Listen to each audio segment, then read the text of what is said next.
بسم الله الرحمن الرحیم.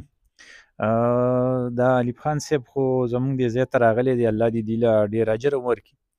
او زما نوم اصغر دی جي، او الحمدلله زه خو د تحریک لبیک دپاره خو دا ډېره خو ډېره وړه خبره ده. انشاءالله د هغې دپاره زمونږ مال او جان هر څه حاضر دي.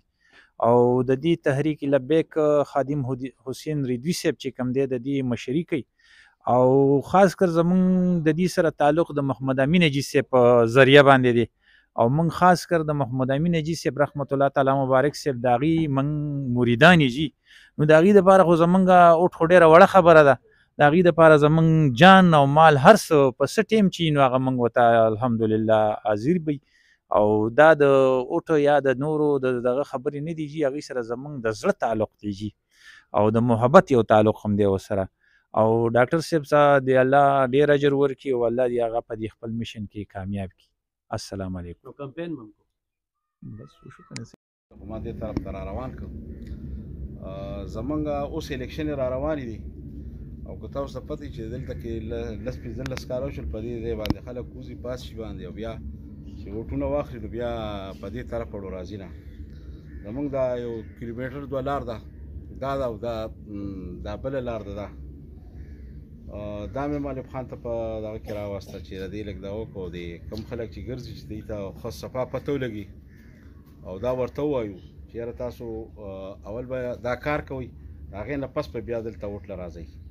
او زه ورته د خپل طرف نه دا وایم چې دې علاقې کې تاسو ووټ اخیستی دی، مخکې راغلی یم یئ، او بیا هم درته دروازې کولو دي راځئ، خو چې تر څو مو دا کار نه کړی، ځکه چې د دې علاقې باندې تاسو ووټ والئ بیا دې خوا ګورئ نه. زمونږ دا درې مسلې ډېرې اهمې دي. د دې یوه غټه مسله خو زموږ د بجلۍ ده چې بجلي انتهایي کمه ده، ټرانسفارمر ځان له د دې علاقې نشته دی، او د مین روډ نه تار راغلی دی نو بجلي کمه ده. بله د لارې خبره ده چې دا لار چې ده نو په دې باندې دا خلک چې کله بیمار شي یا باران وشي او بیماري راشي کور کې، یا باران وشي نو هغه ډېر زیات په مشکله باندې د دې ځای نه بیا وځي. او دا غټه مسله خو پکې دا ټوله د جومات ته چې دا جومات دوه څلور مرلیو مخکې نو په دې کې به د عام جمع کېده، اوس ماشاءالله دې کې د جمعې جمع هم کېږي، او ماشومان هم پکې سبق وایي. د دې جومات لږ ځای موږ ورکړو، او خپلې پیسې مو ورته لږې لږې راغونډې کړې، بنیاد مو کېښو. نو موږ دا وایو چې یاره موږ سره په دې جومات کې چې کم شتمن خلک وي او هغوی امداد کول غواړي، نو دې جومات سره د امداد وشي. دا جومات دغه شي، او د حکومت وخت نه مو اپیل دی چې تاسو په دې علاقه باندې مخکې هم پاتې شوي اوس هم. زما په خیال چې دې خوا چې کیدای شي چې تاسو رام نه شي، ځکه چې تاسو دې طرف ته اړوسو کړي نه دي. که د بجلۍ حالات وګورئ نو بجلۍ هم د دې ذمهواري ده، ځکه چې ته اوټ زمانه واخلې نو د اوټ مقصد دا دی چې ته ماله څه وکړې که نه. زه تا نه روټۍ نه غواړم، تا نه پیسې نه غواړم، تا نه نوکري نه غواړم. نو دا کوم سهولیت چې دی دا خو دا دلته کومه علاقه چې یقین وکړه چې دا ډېره زیاته پاسمانده ده، او دا ډېره زیاته وروسته پاتې شوې ده. ګیس خو ډېره مشکله ده چې دلته راشي، هغه غټو غټو کلو ته نشته. موږ وایو چې دا روډ دې پوه شي او د بجلۍ دا سیسټم دې راته وکړي نو دا به دی.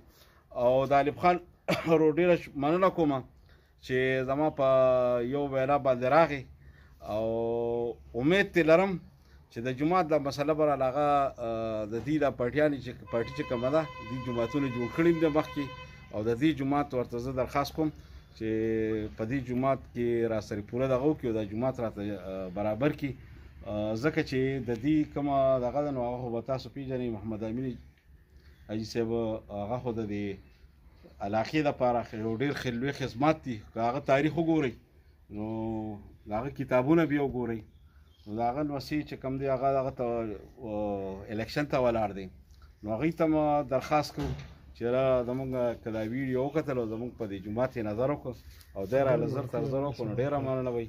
او ایوب خان به ته درخواست هم کوم چې ایوب خان به زمونږ د اواز چې تر کومه پورې رسي دا به راله رسئ، او د دې خلکو د سر شورشه د دې خلکو په سر لاس کې ده.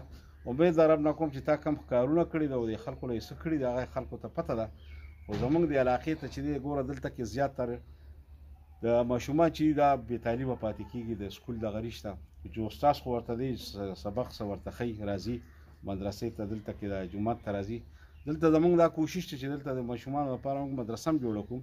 زما خپله دا کوشش دی چې دلته کې زه د یو ورکوټي هسپتال منظوري هم واخلم، خو ځکه چې دلته هسپتالونه هم ډېر لرې دي او ډېر زیات تکلیف یې چې هسپتال ته سړی دې ځای نه مریض بوځي، نو اول لاره خرابه ده چې ځي او دغه کېږي، هغه اکثر راته په لار کې مړم شي.